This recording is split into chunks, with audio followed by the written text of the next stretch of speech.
The Upper Iowa football team is coming off a 31-20 victory over Southwest Minnesota State last Saturday and is preparing to face number 12, University of Sioux Falls, this week. Joining me right now to talk about the games is the play-by-play voice of Upper Iowa football, Joe Stasi, who's calling all 11 contests on AM 950 KOEL this season. And Joe, thanks for your time again. As always, we thank you, Elwin, for putting Upper Iowa in the spotlight as the state's only NCAA Division II program playing in the best, one of the best, if not the best, conferences, both for women's and men's sports in the Northern Sun Conference.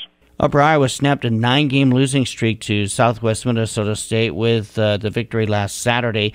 Also, a dominating performance, especially offensively, for the Peacocks. 446 to 298 total yard advantage over Southwest Minnesota State, and the rushing yards were 365 to 20. That's a pretty good offensive day, considering the fact that they used a redshirt freshman quarterback in that contest. Yeah, Brent Lammers, our starting quarterback out of Manchester, Iowa, who's just had a terrific layman-type season passing the ball and rushing the ball. He's been NSIC Player of the Week at least once and is a leading rusher at his position at quarterback. And he went down in the Augustana game, and he came back in that game and fought his way through the end. And he's been wearing a boot and just wasn't able. It was a game-time decision. He couldn't put any weight on it and transfer any weight back and forth. So instead of going with the young freshman out of Solon, Iowa, Blaze Griffiths, who was 6 foot, 213 pounds.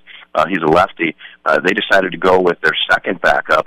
His name is Kyle Doman. He's a redshirt freshman. He might very well be the future of this program. 6'4", 255-pounder. I had seen him once in practice in preseason drop back and throw the ball a couple times. I'd never had a chance to see him run, but he was spectacular. All afternoon long, running the football and threw for 81 yards as well. But he looks like a Ben Roethlisberger out there. If anybody knows a quarterback for the Pittsburgh Steelers, just a big, lumbering, sneaky, fast kid. And took his first college snaps, and it was just incredible to watch him work out there. And he ended up with 111 yards on the ground on 26 carries and 2 touchdowns. And like I said, he just took care of the football. And Ryan Farmley for the Upper Iowa Peacocks had a career day. The Delhi, Iowa, two-sport athlete at Upper Iowa. He's also an All-American wrestler and the all-time leading rusher in Iowa high school football history. He's a true talent and just a really nice young man. 43 carries, 251 yards, and 2 touchdowns. And so that was pretty much the offensive highlights. Jared Edmonds had 54 yards receiving for Upper Iowa. And you give it up to the big guys up front. Quentin Taylor's a 6'2", 295-pound senior for Upper Iowa. Ross Westfall, 6'4", 305-pound. He's a senior. And you got some youth. Alex Snyder from Waterloo West, 6'4", 285-pounder up front. Wayne Dorsher, 6'2", 310-pound right guard. And Sam Jennings, a freshman for Upper Iowa up front, 6'2", 290-pounder. Every time you put that kind of those numbers up on the ground, you got to give the offensive line credit as well as the guys that are carrying the football. Upper Iowa improves to 6-3 with a win, 3-2 now in the Northern Sun Conference South Division. It guarantees the Peacocks will have their 4th winning season in 5 years, and boy, doesn't that sound good. It does, and it's I get goosebumps when I sit there and think about being in the program for 20 years and broadcasting for 17, and you see where we were in NCAA Division III, and then we go NCAA Division II. We go through a couple coaches, and we get Tom Shea in his 9th season now. He was here as a defensive coordinator for a couple years when we first went NCAA Division II in 2013, and he just put together a terrific staff. Justin Wyatt, former Missouri Tiger defensive lineman, he's our defensive coordinator. Mitchell Kleinschrott, our offensive coordinator. Mike Caniglia, Ryan Hansen, Andy Murfeld, Chance Elbersworth, and Max Westfall. They're all committed, and when you are in Fayette, Iowa, and you're the smallest NCAA Division II town in the United States of America, and the only NCAA Division II school that doesn't have a high school in its town, and you recruit these type of athletes mainly from Iowa, and within a 3 to 4 mile radius. There's 52 Iowa kids on this roster, and he gets them in here. He gets them believing in the red shirt system. They get in the weight room, and it's just contagious. And Upper Iowa's not selling a party; they're selling a terrific education at a terrific school in a terrific conference, and these guys have bought in. And as you and I were talking before this interview, it is senior day this week. I'll jump ahead of myself just a little bit, and you can reel me back in.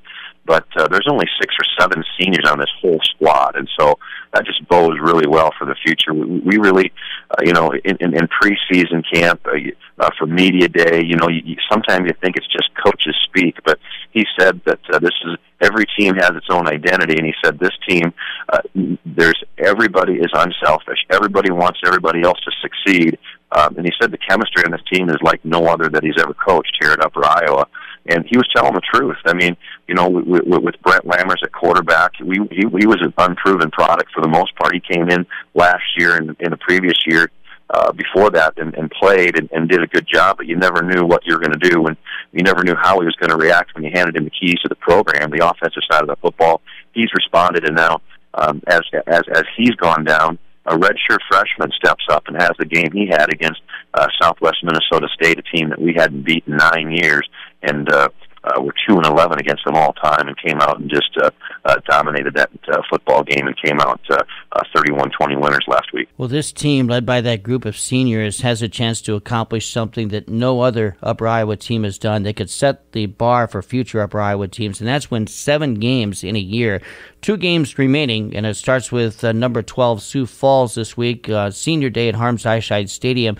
What can you tell me about this Sioux Falls ball club? Well, you're right, first of all, and you go back to 1966, and then there was only 5 years from 66 to 2013 where we had more wins than losses, and you have to go back to the 60s until you had the success on a regular basis. And I believe there was a team in there in the 90s that might have got to 8 wins under Paul Rudolph, but unprecedented ground. The University of Sioux Falls, South Dakota comes to town. They're ranked in number 5 in the region. I believe they're in the top 12 or 11th in the United States of America in NCAA Division II. They hold the best defense in the NSIC and second in the entire country. They only give up 10 points per contest. They're just up front on the defensive line. They're just behemoths, and they're athletes. And they average 6'4", 6'5", 285, 290. And very athletic, use their hands extremely well, and just stunt the heck out of stuff, and they don't allow too much on the ground, and so they're a tough team. I think we have 1 win against them lifetime. They're set to make a run and go deep in the NCAA Division II playoffs, and they're going to be ready to play. They are missing a key component of their offense. Max Mickey, who's been a terrific running back for them. So there's rumors that he might be ready for this ball game. But if Upper Iowa continues to, they're going to now University of Sioux Falls, South Dakota has something else to prepare for, and they don't really know what they're going to get. So they're probably going to prepare both for Kyle Doman at quarterback and Brent Lammer. So there's a little bit of mystery in the air.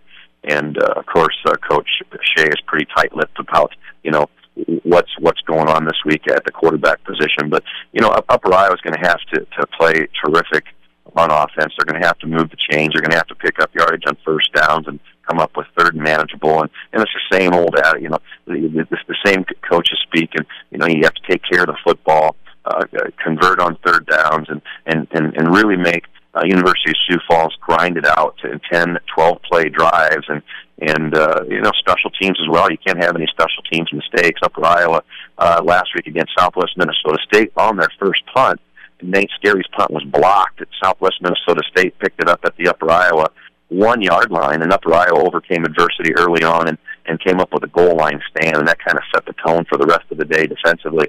You can't do that against University of Sioux Falls, South Dakota. They're going to punch that in the end zone.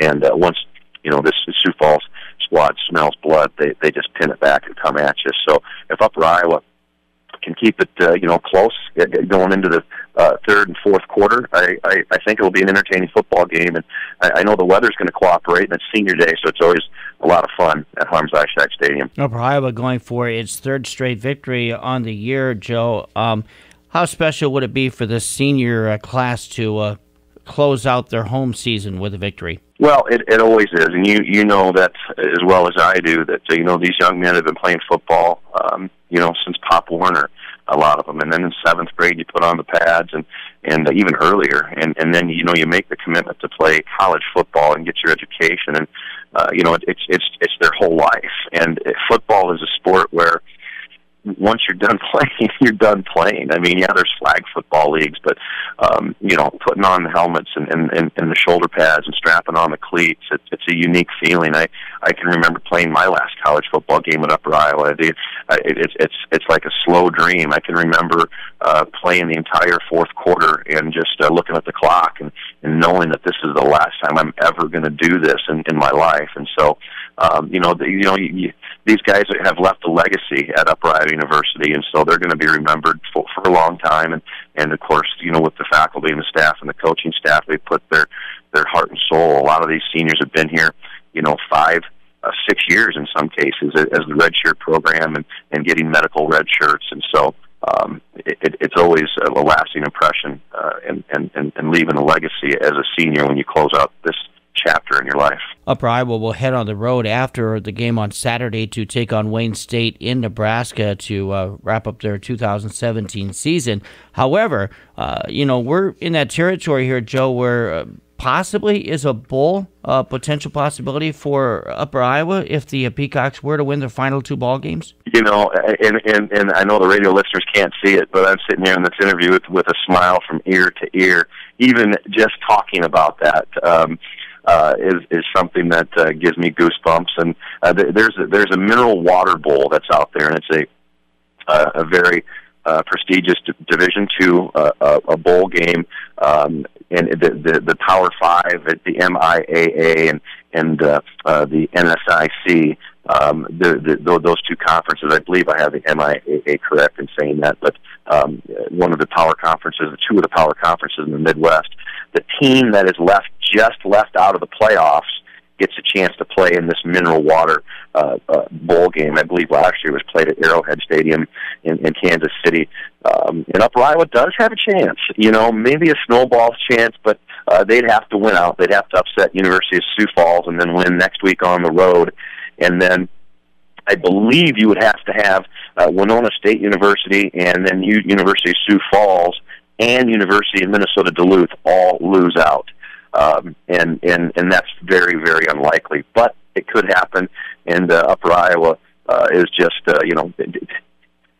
taking one step at a time. And yes, it would be nice, but they got to beat University of Sioux Falls, South Dakota to even have a chance at that. But just to bring it up and talk about a postseason is something that's really cool. I remember you and I talked about that in 2014, I believe, when Upper Iowa started 5-0, and then they proceeded to lose 4 games in a row.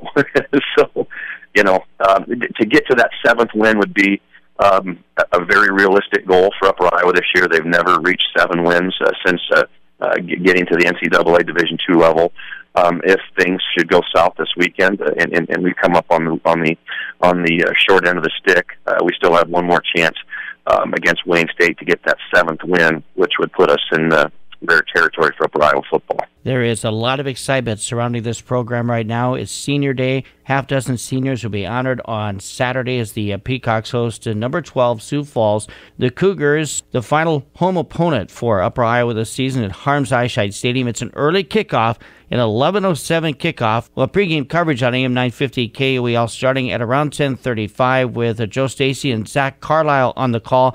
Should be a great day for college football, and let's have all the fans get there and celebrate Upper Iowa football and send those seniors off with a big smile. You got that right. And Elwin, thank you so very much again. In Upper Iowa, thank you for all the attention that you give the program, and you're a pro, and we appreciate all your work.